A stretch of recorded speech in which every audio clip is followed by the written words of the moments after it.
పద, ఒక ముద్ద తిందు గాని. మనసులో ఉన్న బాధ తట్టుకోలేక నిన్నలా అన్నాను.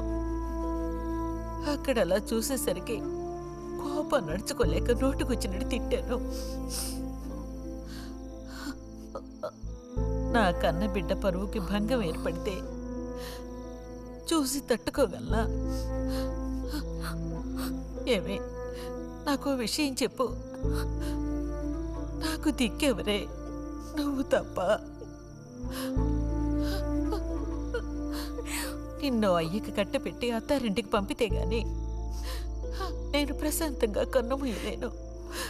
అది నీకెందుకు అర్థం కావటం లేదే?